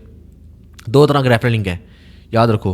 ये खाली मैं इसकी बात नहीं कर रहा, बाइनमो की बात नहीं कर रहा। बाइनमो, क्वाटेक्स, ऑलिम ट्रेड, ये तो तीनों हैं ही हैं ना। इसके अलावा आपके फॉरेक्स में एक्सम आपका जो है ना वो पार्टनर प्रोग्राम जो है ना वो देता है रेफरल का। उसके अलावा आपका वो बाइनांस भी देता है, ठीक है? बाइनांस पे भी आप जो है ना वो रेफर करके पैसे कमा सकते हो। डक्की भाई का बाइनांस वालों ने पूरा ट्रिप हनीमून का स्पॉन्सर किया था, आप देख सकते हैं उनकी वीडियो पे जाकर। नहीं देखे, नहीं आपने देखी तो जाके देखिएगा, मेरे ख्याल 1.5 साल पहले 2 साल पहले की बात है। तो वो अपने वीडियो में बताते हैं। अब ये चीज़ है कि ये करते क्या है कि ये भी लोगों को अपना रेफरल बनाकर पैसा कमाते हैं, ठीक है? रेफरल से भी पैसा कमाते हैं और इस तरीके से भी करते हैं। अब बाइनमो का आ जाते हैं, चलें ठीक है। अगर आप देखते हैं ना मुझे बाइनमो को प्रेजेंट करो, चले बाइनमो की बात करते हैं। बाइनमो के 2 तरह के रेफरल प्रोग्राम है, एक आपका जो है ना वो रेवेन्यू शेयर है और एक आपका टर्नओवर शेयर है। रेवेन्यू शेयर क्या है? रेवेन्यू शेयर ये है कि आप एक सर्टन अमाउंट आपका ट्रेडर डिपॉजिट करता है, डिपॉजिट करने के बाद एक अमाउंट सर्टन विड्रॉल कर लेता है, पीछे जो अमाउंट बचती है उसके ऊपर आपको एक सर्टन लेवल का प्रॉफिट दिया जाता है, ठीक है? इन शॉर्ट अल्फाज, आपने डिपॉजिट किया, ठीक है? आपने हज़ार पाकिस्तानी रुपीज़ डिपॉजिट कर लिए, ठीक है? उसमें से आपने 500 विड्रॉल कर लिया, आपके पास पीछे बचे 500, ठीक है? अब उस 500 जो आपके पास पीछे बचे उसके ऊपर आप ट्रेड कर रहे हो, और ट्रेड करने के बाद जो है ना वो आपका इस तरह का सीन हुआ कि बाइनमो ने आपके थोड़े थोड़े पैसे जो है ना वो कट करना स्टार्ट कर दिया, और उसका जो है ना वो जितना भी बाइनमो का उसके ऊपर पैसा बना, ठीक है? क्योंकि वो फीस तो नहीं लेते, तो कहीं ना कहीं से कमाते होंगे। तो जितना बाइनमो का पैसा बना, वो पैसा निकाल के बाइनमो ने कुछ परसेंटेज खुद रखी, कुछ परसेंटेज अपने ट्रेडर को दे दी। तो ठीक है, ये चीज़ है। अब इसको इनडायरेक्टली लोग बोलते हैं कि लॉस का पैसा कोई प्लेटफॉर्म नहीं देता, रेवेन्यू शेयर मिलता है। अब next turnover share. Turnover share का ये मतलब होता है कि आप सपोज एक ट्रेडर हैं, आपने 1 लाख पाकिस्तानी रुपीज़ डिपॉजिट किया, डिपॉजिट करने के बाद आपने डायरेक्टली उसके ऊपर ट्रेड करना स्टार्ट कर दी, ठीक है? ट्रेड करना स्टार्ट करने के बाद आप अब डेली के 10,000 की ट्रेड गा रहे हो, ठीक है? एक ट्रेड गा 10,000 की, विन हो लॉस हो वो कोई मैटर नहीं करता, ठीक है?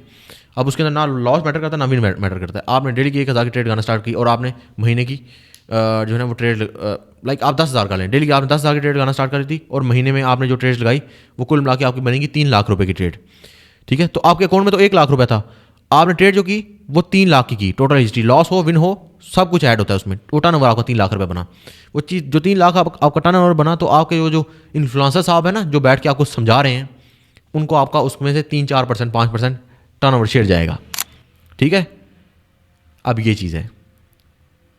अब एक और चीज़ आप सुने, इसके अलावा एक और ऑप्शन भी आपके पास होता है। ये जो इन्फ्लुएंसर्स हैं इनके पास एक और भी ऑप्शन होता है, और वो क्या होता है वो सुनिएगा। वो ऑप्शन ये होता है कि डायरेक्टली ये बाइनमो के और इन सब चीज़ों के लिंक्स शेयर कर सकते हैं, डायरेक्टली लिंक शेयर कर सकते हैं, ठीक है? ये अगर अपने पार्टनर प्रोग्राम ना ऑन करें, ये अगर रेफरल जो अपनी रेफरल की अमाउंट ले रहे हैं ये ना ऑन करें, अपने पार्टनर जो टर्नओवर के शेयर्स हैं ये ना ऑन करें, सब कुछ बंद कर दें, तभी तो शेयर दे सकते हैं ना। क्या जरूरत है इनको ऑन करने की? अगर ट्रेडिंग कर रहे हैं, ठीक ट्रेडिंग जा रही है, तो हम कर रहे हैं ना। हमारा क्या सीन होता है, हम पर्सनली अपने जितने भी ये प्रोग्राम्स होते हैं ना रेफरल के, ये सब बंद कर देते हैं, बंद करके लिंक शेयर किया जाता है हमारी तरफ से जो इंटरनेशनली रिकॉग्नाइजेबल होता है, ठीक है? अब आप उस पर से ट्रेड लगा रहे हो ना, अगर आपने उस पर से अकाउंट बना लिया, अकाउंट बनाने के बाद हमें उसका बेनिफिट क्या है? हमें बेनिफिट ये है कि आप हमारी टीम में ऐड हो चुके हैं, ठीक है? आप हमारी टीम में ऐड हो चुके हैं, एज अ टीम मेंबर हमने आपको कबूल कर लिया है। अब कल खुदा ना खास्ता आपका जो है ना वो अकाउंट में डिपॉजिट का मसला बनता है, विड्रॉल का मसला बनता है, तो हम यहाँ पे अवेलेबल हैं आपके वो मसले सॉल्व करवाने के लिए। बी बुक ब्रोकर समझाया ना आपको, डिपॉजिट विड्रॉल के मसले बन सकते हैं, तो मसले हल करवाने के लिए आपका जो ब्रोकर होता है ना उसके दरमियान में एक ब्रिज का काम करता है आपका सीनियर, ठीक है। अगर मुझे कोई फ़र्क नहीं पड़ता कि आज से मैं अपना लिंक जो है ना, वो लिंक पहले मैं आपको पब्लिकली लिंक नहीं देता। आप देखो मेरे किसी जगह पे आपको लिंक मिलेगा, पब्लिकली मैं कोई लिंक नहीं देता, ठीक है। लेकिन जो लोग जेन्युइन, मैं समझता हूँ कि यार ये लोग जो है ना वो ट्रेडिंग को इंटरेस्टेड हैं और सही तरीके से आगे लेके जा रहे हैं, उनको मैं कहता हूँ यार आप जो है ना वो आप यूज़ करें लिंक बगैर रेफरल के, बगैर रेफरल लिंक के आप ये लिंक यूज़ कर लें, इसे अकाउंट बना लें। वो अकाउंट बना लेते हैं, मैं उनको बोलता हूँ ठीक है आपकी आईडी कंफर्म हो चुकी है। अब उससे पैसा हमें नहीं मिलता। फ़ायदा क्या होता है? फ़ायदा ये होता है कि उस बंदे के अगर खुदा ना खास्ता विड्रॉल डिपॉजिट मसला है तो हम क्लियर करवा सकते हैं। अगर वो डायरेक्टली Binomo.com पे जाके डिपॉजिट या विड्रॉल करता है, ठीक है, अकाउंट बनाता है, तो उसका ये मसला हल करवाने वाला कोई भी नहीं होगा, ठीक है। और Binomo भी रिस्पॉन्स नहीं देता, ठीक है। तो उसका ये, मुझे इसका कोई फ़ायदा नहीं है, मुझे इसका उल्टा नुकसान है कि मैं एक काम कर रहा हूँ और मुझे उल्टा अपनी सपोर्ट टीम रखनी पड़ रही है कि जो हर टाइम आपके मसले सॉल्व करवाए, ठीक है। उसके बाद जो हमें Binomo की तरफ से या किसी भी प्लेटफॉर्म की तरफ से बोनस मिलता है, आज खुल के बात कर रहा हूँ ना, जो बोनस मिलता है ना किसी भी प्लेटफॉर्म की तरफ से, Binomo हो, Quotex हो, कोई भी हो, इसकी तरफ से जितना भी बोनस मिलता है, हमारी कोशिश होती है कि इस बोनस को डायरेक्टली हम गिव अवे कर दें। थोड़े दिन पहले गिव अवे किया है भाई, ठीक है, पाकिस्तानी 3 लाख रुपए का हमने गिव अवे कर दिया है, ठीक है। ऐसे ही आप हमारे ग्रुप में ऐड हैं, हम आपको जो है ना वो गिव अवे में ऐड करके कुरानदाजी करके गिव अवे दे देंगे, ठीक है। जब Binomo से या किसी भी प्लेटफॉर्म से हमें कोई कुछ भी बोनस मिलता है तो हम क्या करते हैं, उस बोनस को उठाते हैं, उठा के ट्रेडर्स को डिस्ट्रीब्यूट कर देते हैं ताकि वो भी आपका ही फ़ायदा हो, ठीक है। हम आपसे नहीं खाते, ना आपसे कमीशन खाते हैं, ना आपसे फीस खाते हैं, ना आपको कोर्स बेचते हैं, ना मंजन बेचते हैं, फ्री ऑफ कॉस्ट काम कर रहे हैं, इसलिए आज ये बातें कर सकते हैं। नहीं तो हमारे भी जो है ना वो जैसे इनके गले में ब्रोकर्स ने फंदा डाला हुआ है ना, हिल नहीं सकते, इस हिसाब से होता। एक बात को समझें, अब ये बात पेश क्यों आती है, आपसे कोई बंदा पूछता है। अब पहली बात तो ये है कि अक्सर लोग आपसे बोलते हैं जब आपके प्रॉफिट्स होते हैं ना, ठीक ठाक प्रॉफिट होते हैं आपके, तो लोग आपसे जलना स्टार्ट हो जाते हैं, ठीक है। वो सड़ते हैं, जलते हैं आपसे कि यार हमारे बेटे ने डिग्री की है, ठीक है, हमारा बेटा है उसने एमफिल की है, हमारे बेटे ने पीएचडी की है, और वो क्या कर रहा है, वो मुलाजम बना बैठा है, अपने बॉस के तलवे चाट रहा है, और वो क्या कर रहा है, सर ये कर दें, सर वो कर दें, बॉस ये कर दें, वो बॉस वो कर दें, बॉस कुत्ते की तरह जलील करता है उसको, ठीक है। उसके बाद वो कितना कमा रहा है, माँ बाप के करोड़ों रुपये अपनी डिग्री पे ज़ाया करवा के, तो वो बेवकूफ़ वो कमाता है 60,000 रुपया, 70,000 रुपया, 80,000 रुपया। और जब वो देखता है ना कि यार ये मेरा ही कज़न था और ये पढ़ा लिखा भी इतना नहीं था और ये फाइनेंशियल मार्केट में आ गया है, फाइनेंशियल मार्केट में आने के बाद ये बंदा करता भी कुछ नहीं है, डेली के 1-2 घंटे लगाता है, अपना मोबाइल उठाता है, डेली के 1 घंटा 2 घंटे लगाता है, और ये महीने का 3-3, 4-4 लाख निकाल लेता है। भाई उसकी जलती है, उसकी जलती है, जलनी चाहिए भी। जब उसकी जलती है ना, वो कहता है हो यार ये तो बड़ी बड़ी बुरी बात होगी, ठीक है, मुझे क्या मिला। फिर वो क्या करता है, फिर वो आता है और आपके वालदैन के पास ना बैठ के नेगेटिविटी फैलाता है, रिश्तेदारों को बोलेगा यार वो देखा है ना, वो हराम काम कर रहा है, हराम का पैसा है, ये है वो है, खुद कुछ कर नहीं सकता और आपके पैसे को हराम का पैसा है। क्यों जी? क्योंकि वो करता कुछ नहीं है ना यार, घर बैठा रहता है। ओ भाई मेरे फाइनेंशियल मार्केट की खूबसूरती ये है कि आप अपने घर में बैठे हैं, आप मोबाइल उठाते हैं, 1 घंटा 2 घंटे 3 घंटे काम करते हैं, काम करने के बाद आप उसको वहाँ पे रखते हैं और रख के अपना प्रॉफिट निकाल के चिल करते हैं, आप अपनी माँ बाप की खिदमत करते हैं, आप नमाज़ें पढ़ते हैं, आप घर बैठ के इबादत करते हैं, ठीक है, आप आगे पीछे जितने भी आपके बड़े हैं उनकी खिदमत कर रहे हैं। अब वो बंदा वो सुबह से शाम तक मेहनत कर रहा है, अब जलेगी तो ज़रूर, उसको दुख तो होगा। तो वो क्या करता है कि वो इस तरीके से ना बातें करना शुरू करता है कि ये देखा है, ये हराम है, ये इस तरीके से, ये इस तरीके से। ओ भाई बात सुनो, मेरी बात सुनो, जो तो आगे बढ़ चुके हैं उनको तो इस बात की समझ आ रही होगी ठीक ठाक। जो बंदे अभी तक इसी 605 में है ना कि यार पता नहीं पैसा कमा पाएंगे नहीं कमा पाएंगे, तो उनके लिए मेरी बात है। और मेरे बब्बर शेरो, इस बात को समझो कि जब तक आप बड़े ड्रीम्स नहीं देखोगे पॉसिबल नहीं हो पाएगा। अब जो तो आगे बढ़ चुके हैं वो तो उनको पता है उन्होंने ऐसे बंदों को कैसा जवाब देना है कि ठीक है, जो नेगेटिविटी फैला रहे हैं उनको तो पता है, ठीक है। अब जो आप नए लोग हो ना, तो आपके लिए ये बड़ी मुश्किल है। वो क्या करते हैं, वो कहते हैं देखा है फ़लाँ आंटी का बेटा ये ऐसा कर रहा है, फ़लाँ आंटी का बेटा ऐसा कर रहा है। वो एक मिसाल दी जाती है कि हर ख़ानदान में एक फूफो कुलसूम होती है, ठीक है। तो फूफो कुलसूम या खाला कुलसूम कौन होती है, उसके बारे में बोला जाता है कि यार वो आके बोलेगी हाय ये इसका लड़का ये इधर चला गया, इसका उधर चला गया। हर मोहल्ले की हर घर की कहानी है कि एक नेगेटिव पर्सन आता है, वो ख़ानदान का वो बंदा आके वो फ़र्द, वो मैं ये वैसे मुकद्दस चीज़ते हैं फूफो और खाला के, मैं आपको मिसाल के तौर पर ये बात बोल रहा हूँ। तो एक ख़ानदान का बंदा आता है, वो आके आपके वालिदैन के जहन में ना वो नासूर फूक के चला जाता है। अब मसला क्या है, वो तो आपको भला चाहते हैं, आपके वालिदैन भला चाहते हैं, और आपने उनसे कभी बहस नहीं करनी इस चीज़ पे, वो जो बोलें वो बिल्कुल ठीक है। अब वो आपको भला चाहते हैं तो वो क्या बोलेंगे, वो बोलेंगे बेटा नहीं ऐसा ना करो, फलां का बेटा भी ऐसा जो है ना इसी में मारा गया है, फलां का बेटा उसने इतने पैसे ज़ाया कर दिए, ये कर दिया वो कर।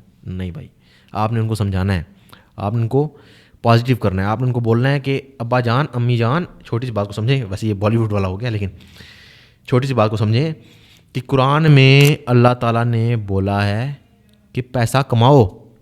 अल्लाह ताला ने कभी ये नहीं बोला पैसा ना कमाओ।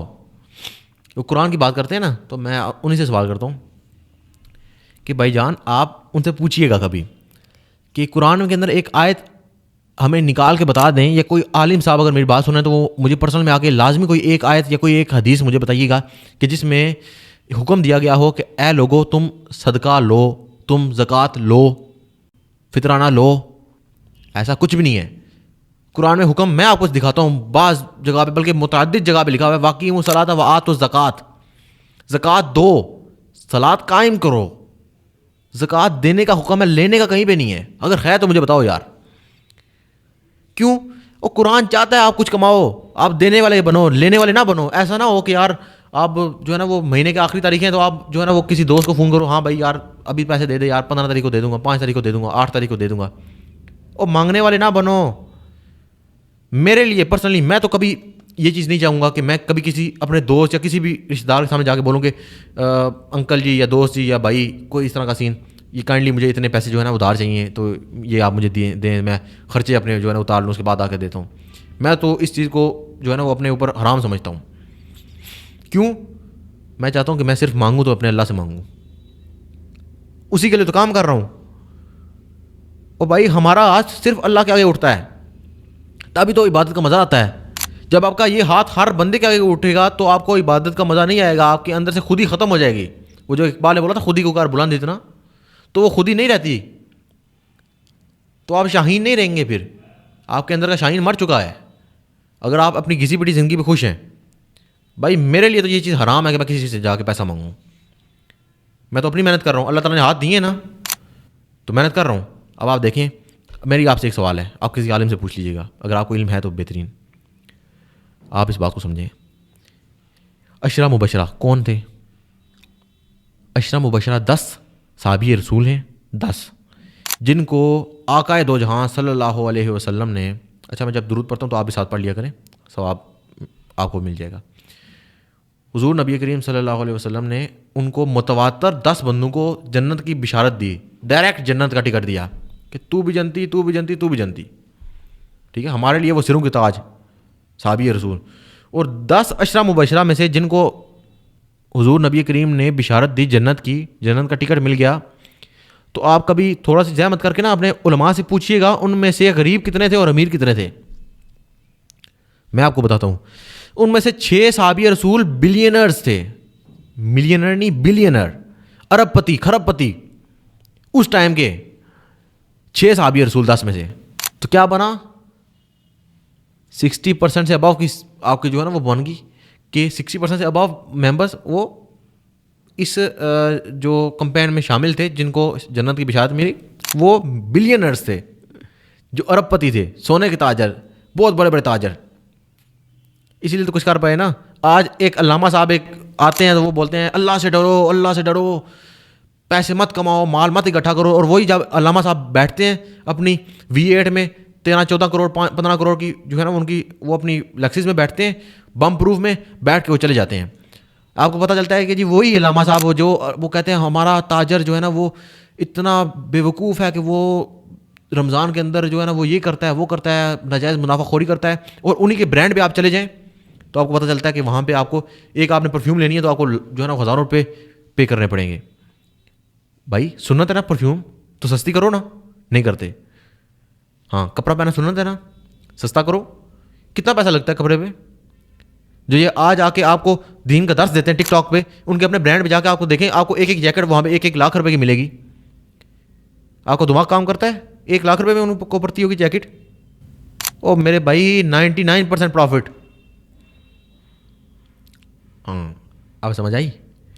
तो अब एक मोटिवेशन स्पीकर आता है, वो शाह साहब आते हैं, आके बैठते हैं, वो कहते हैं जी कि दुनिया में कुछ भी नहीं है, पैसा कुछ भी नहीं है, असल चीज़ है आपके अंदर की जो जो है ना रूहानियत है, पैसा कुछ भी नहीं है।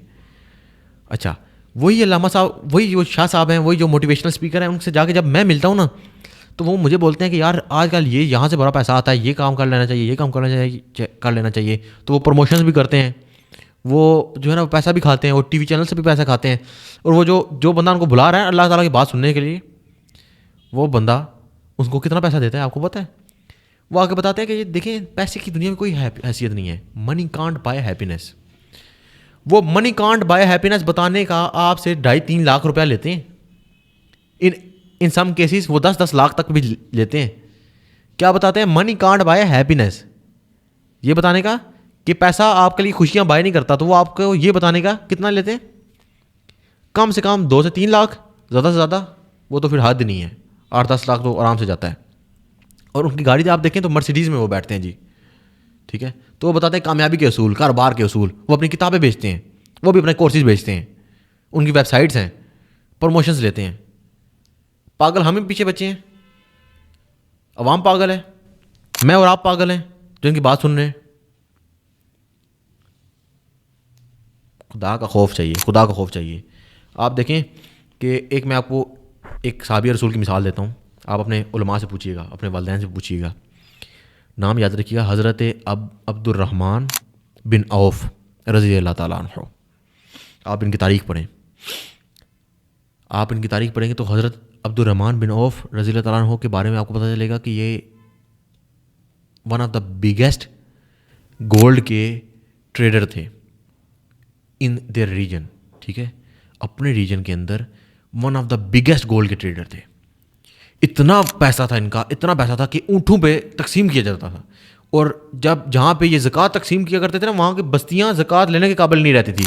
ज़कात तकसीम करते थे तो पता चलता था यार इतनी ज़कात अभी हम दे चुके हैं कि जिनको ज़कात दिया वो इस काबिल होंगे, उनको ज़कात देनी चाहिए। अब अमीर हो गए लोग।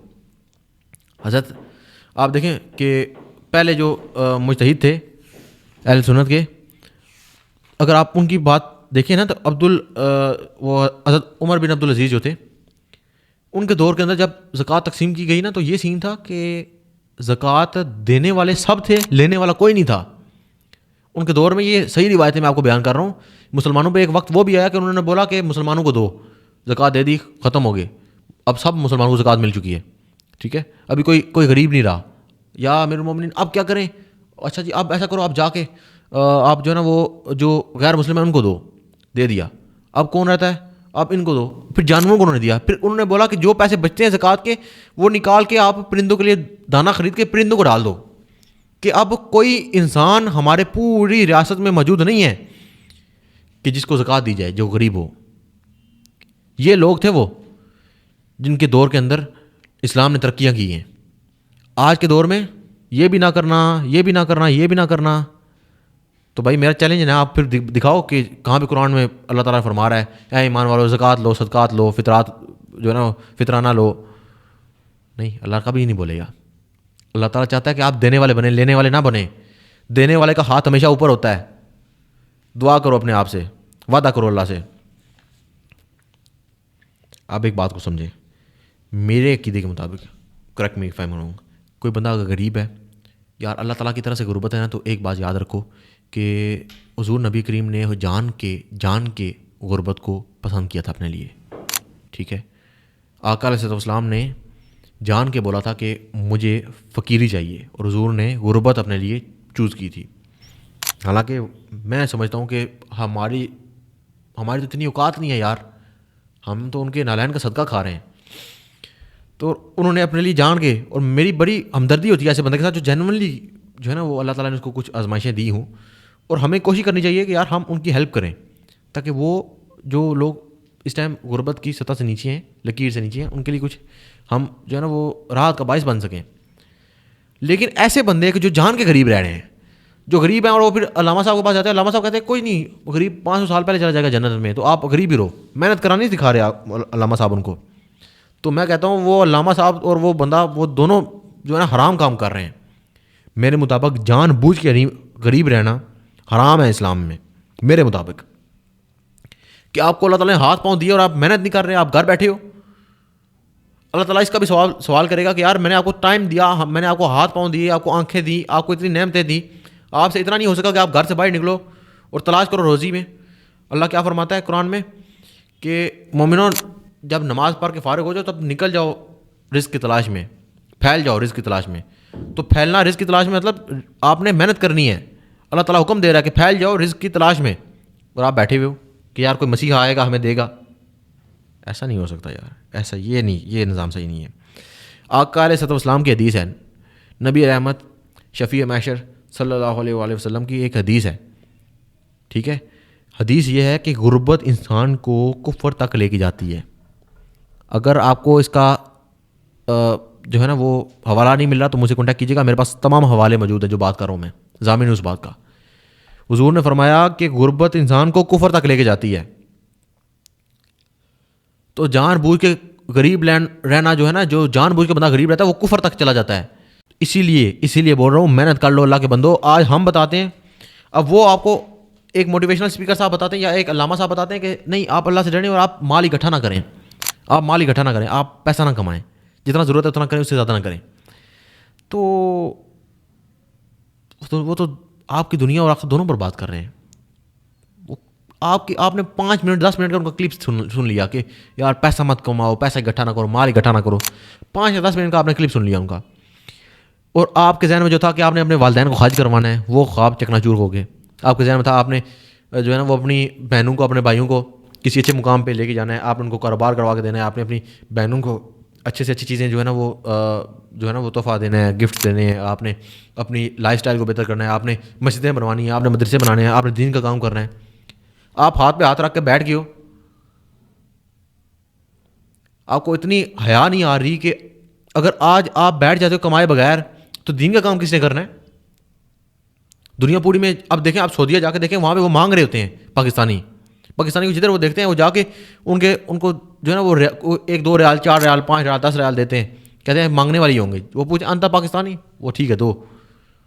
ये हमारी दुनिया में हैसियत हो चुकी है। ये हम मुसलमान हैं, हम मुसलमान कौम है, मुसलमान अल्लाह के अलावा किसी के आगे हाथ नहीं फैलाता, और हम हर जगह पे हाथ फैला रहे हैं। कुछ गैरत कर लो। आज हम पैसा कमाना सिखा रहे हैं ना, तो हमारे पे ऊपर फतवे लगते हैं कि यार ये अवाम को गलत रास्ते पे लेके जा रहे हैं। गैरत की कमी है सिर्फ आपको। जिनके पास नॉलेज नहीं होती ना वही जाके मुफ्ती साहब से पूछ लेते हैं, वो फिर आपके सामने है जो चीज़ होती है। अब एक बात को समझो कि किसी भी चीज़ में ना जो अर्ली अडॉप्टर्स होते हैं ना वो फ़ायदा कमा जाते हैं। जो लोग किसी भी अर्ली स्टेजेस पे आ जाते हैं किसी भी काम में, वो पैसा कमा जाते हैं, ठीक है। जो लोग बैठ के सोचते रहते हैं ना, भाई बहुत मुश्किल है, बहुत मुश्किल है। आपको एक और मैं मिसाल देता हूँ। अगर आपने एक बंदे का नाम सुना होगा, हज़रत इमाम आज़म अबू हनीफ़ा नोमान बिन साबित रज़ी अल्लाह तआला अन्हु।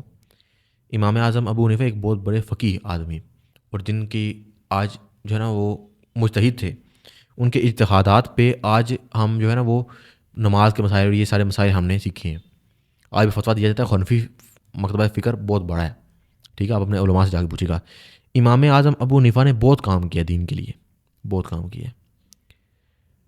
आप अगर देखें उनकी ज़िंदगी तो आपको पता चलेगा कि दीन के लिए काम करने से पहले वो क्या करते थे। तो वो एक ताजर थे, trader, he is a trader, और उनके बहरी जहाज़ चला करते थे पानी में। कितने कितने उनके बहरी जहाज़ पानी में चलते थे और वो कपड़े की तिजारत किया करते थे। इसीलिए तो मेरे भाई वो दीन का इतना काम कर सके ना कि उनको माली फ़िक्र नहीं थी।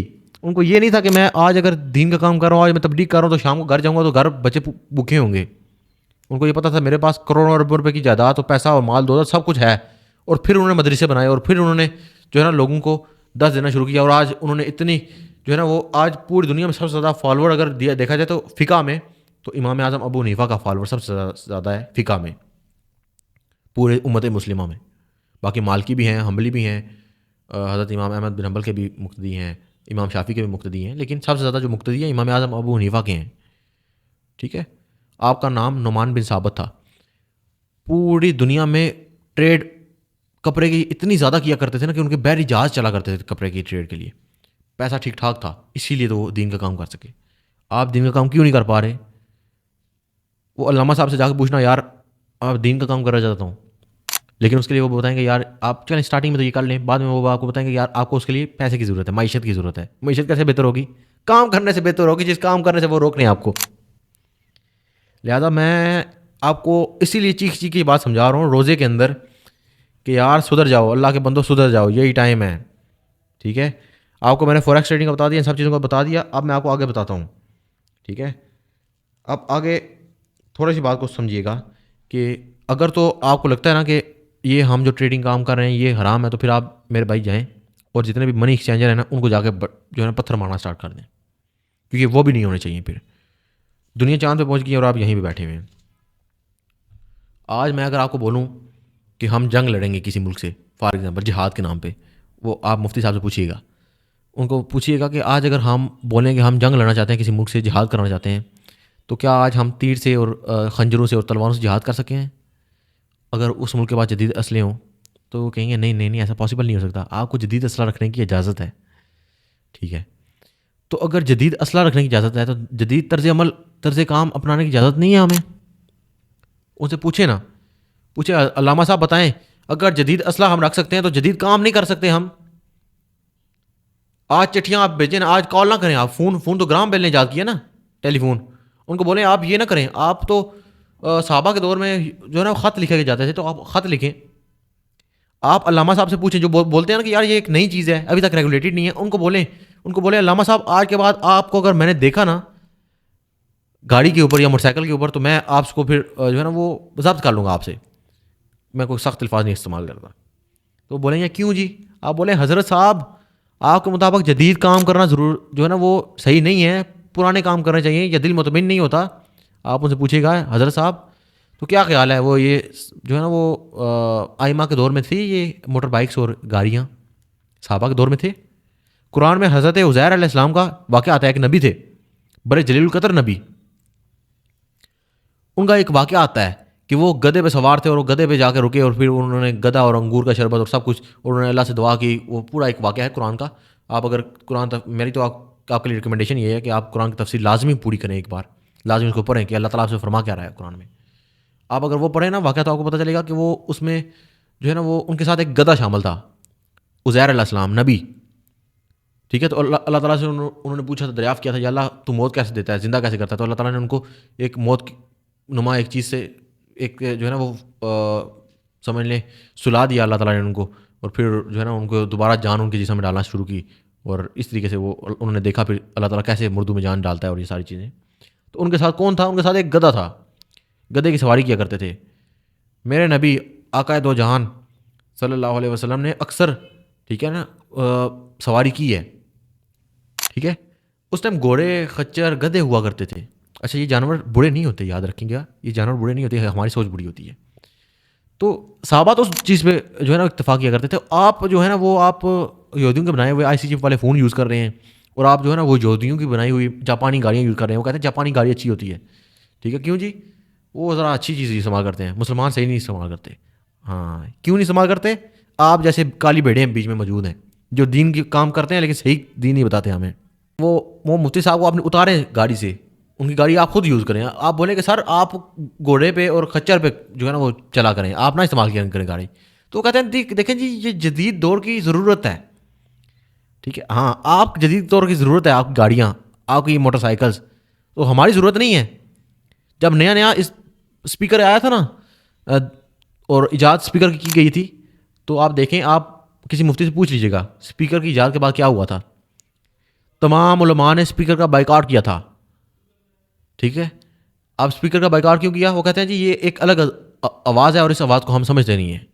स्पीकर का बाइकआउट कर दिया उन्होंने। उसके बाद फिर क्या हुआ? फिर ये हुआ कुछ टाइम बाद उनको जब ज़रूरत महसूस हुई ना, तो स्पीकर आप अपने उलमा से जाके पूछें कि सर वो कौन लोग थे जिन्होंने स्पीकर का बाइकआउट किया, तो वो बताएंगे कि हमारे बड़े थे। तो उनको पूछिएगा ये सरकार, ये अभी आप कौन लोग हैं कि जो स्पीकर में अज़ानें दे रहे हैं? वो बोलेंगे नहीं उस टाइम वक्त की ज़रूरत नहीं थी, तो बाद में वक्त की ज़रूरत होगी तो इसलिए हमने इस्तेमाल करना शुरू कर दिया। आज तो AI है, खुद सख्ता बात करती है। आजकल के दौर में आप वो पुराने तर्ज अमल यूज़ करेंगे, पुराने तरीके यूज़ करेंगे कारोबार के। आखिर पे बाइनरी ऑप्शन ट्रेडिंग के बारे में मैं 2 चीज़ें क्लियर करके इस अपनी वीडियो को वाइंड अप करूँगा। 2 चीज़ें। पहली चीज़, एक मुझे सवाल किया जाता है कि बाइनरी ऑप्शन ट्रेडिंग में जुआ है या नहीं है। तो मैं पिछले दिनों काफ़ी उलमा के पास बैठा और मैंने उनसे पूछा, जनाब इमान आप मुझे बताएं कि जुए की डेफिनेशन क्या है। तो उन्होंने बोला जुए की सिंपल सी डेफिनेशन है, आप कुछ पैसा लगाएंगे और उसके बदले में आपका पैसा या तो डबल हो जाएगा या ज़ीरो हो जाएगा। एक तो ये जुए की एक किस्म है कि या तो ज़ीरो होगा या डबल होगा, ठीक है, दरमियान वाला कोई रास्ता नहीं है। अब दूसरी किस्म है, दूसरा जो है ना वो पॉइंट जुए में ये है कि इसके अंदर एक बंदा जीतता है और दूसरे बंदे का हारना ज़रूरी है। मतलब इसमें दो बंदे या दो से ज़्यादा बंदे अगर जुआ खेल रहे हैं तो एक बंदा जीतेगा और दूसरा हारेगा। ऐसा नहीं हो सकता कि दो बंदे खेल रहे हैं और दोनों के दोनों हार जाएं या दोनों के दोनों जीत जाएं। मैंने कहा ठीक है। फिर उन्होंने इरशाद फरमाया कि इसके अंदर जो आपके जीतने और हारने की पॉसिबिलिटी होती है ना, वो 50-50 होती है। मैंने कहा बिल्कुल ठीक है। तो मेरे भाई जुए के तीनों पॉइंट याद रखना। एक पहला पॉइंट उन्होंने क्या बताया, ठीक है, एक आलिम से नहीं पूछा, काफ़ी उलमा से पूछा मैंने। पहला पॉइंट या तो ज़ीरो है या 100 है, डबल है। दूसरा पॉइंट, इसके अंदर एक जीतेगा एक हारेगा, दो जीत या दो हार नहीं सकते, ठीक है।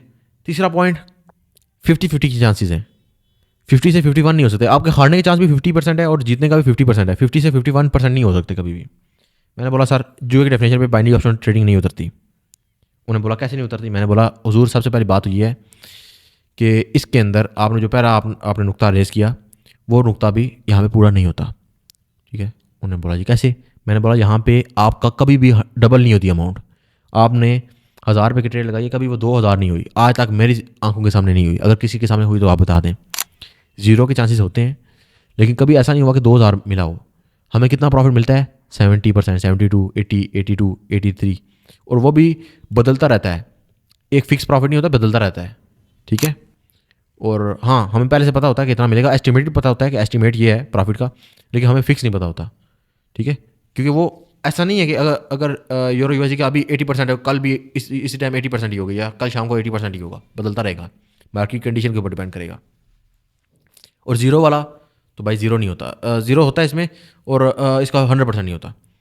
अब नेक्स्ट जो उनका पॉइंट था कि इसके अंदर आपके अगर दो बंदे ट्रेड कर रहे हैं या 4 कर रहे हैं या 5 कर रहे हैं या 10 कर रहे हैं, तो इसमें से बराबरी, मतलब अगर 5 कर रहे हैं ना तो इसमें से जो है ना वो इस तरीके से होगा कि आधे विन आधे लॉस। अगर 10 कर रहे हैं तो आधे विन आधे लॉस, ये हिसाब इसका होता है। अगर दो बंदे कर रहे हैं, सिंपल जुबान, दो बंदे ट्रेड लगा रहे हैं, ठीक है, तो जुए का ये बेसिक डेफिनेशन है कि उसमें से एक जीतेगा और एक हारेगा। जबकि ट्रेडिंग में ऐसा नहीं है। ट्रेडिंग के अंदर मैं और मेरे साथ 10 बंदे बैठ के एक जगह पर ट्रेड कर रहे होंगे तो 10 के 10 विन भी कर सकते हैं, 10 के 10 लॉस भी कर सकते हैं। ऐसा नहीं है कि आधे विन आधे लॉस होंगे। तो इसके अंदर से भी निकल गया। तीसरा 50-50 चांसेस हैं। वो कहते हैं कि देखें बाबर आजम है ना, एक सर बाबर आजम की मिसाल दिया करता हूँ, यार अभी परफॉर्म तो नहीं कर रहे लेकिन फिर भी, अब बाबर आजम है, आप बाबर आजम के ऊपर प्रिडिक्ट करते हैं, आप जुआ लगाते हैं कि यार ये अभी ना छक्का मारेगा, तो उसकी प्रोबेबिलिटी क्या है, पॉसिबिलिटी ये है कि एक पॉसिबिलिटी ये है कि वो छक्का लगाएगा, दूसरा नहीं लगाएगा, उसमें तीसरा कोई ऑप्शन नहीं है, हाँ या ना। तो दोनों के ऑप्शन, आपकी जो पॉसिबिलिटी होगी ना वो 50-50% होगी। जब 50-50% पॉसिबिलिटी होगी मेरे भाई, वो तब जुआ कहलाएगा। ट्रेडिंग के अंदर 50-50% पॉसिबिलिटी नहीं होती। अल्हम्दुलिल्लाह मैं 90% प्लस से ट्रेड लगाता हूँ, ठीक है। मैं जब ट्रेड लगाता हूँ 100 का ट्रेड लगाता हूँ तो मेरी 80, 85, 88, 90, 92, 95 ट्रेड्स विन होती हैं 100 में से। 50-50 एक्यूरेसी नहीं होती मेरी। मेरे आप वीआईपी ग्रुप के अंदर जाकर देखें, आपको नजर आएगा कि हमने पिछले कोई 3-4 महीनों में, कोई ऐसा नहीं हुआ हमारे साथ कि हमने 3-4 महीने लगाए हों, 3-4 महीनों में हमने गुज़िश्ता कभी भी ऐसा हमारे साथ हुआ हो कि हमने 50% एक्यूरेसी निकाली हो। 60, 70, 80% एक्यूरेसी, 90% एक्यूरेसी निकालते हैं, तो ये भी निकल गए। तो जुआ तो नहीं है हमारे लिए। हाँ, उस बंदे के लिए जुआ ज़रूर है कि जिसको पता ही नहीं है मार्केट में है क्या, वो बस अप डाउन करता रहता है, ठीक है। अब एक और चीज़, अब वो क्या था, वो चीज़ ये है मेरे भाई कि सूद। तो सूद की जो आप अगर डेफिनेशन पूछें किसी भी आलिम से, तो आपके रिस्पेक्टेड जो भी सिटी में आलिम होंगे वो आपको बताएंगे कि सूद की डेफिनेशन ये होती है कि आपके एक सर्टेन अमाउंट के ऊपर आपको प्रॉफिट मिलता रहता है, ठीक है, उसका लॉस नहीं होता, ठीक है।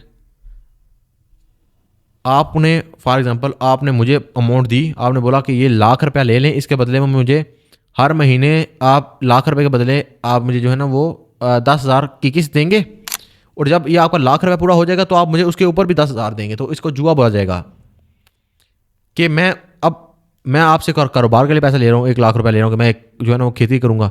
अब खेती बाड़ी मैं कर रहा हूँ, अब उसमें मुझे नुकसान हो गया। अगर नुकसान हो फायदा हो, दोनों सूरतों में मैंने इसको सूद समेत उधार वापस करना है।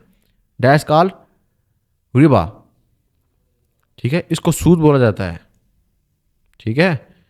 अब मेरे भाई आप खुद समझदार हैं कि ऐसा कभी हुआ है कि ट्रेडिंग में लॉस ना हुआ हो?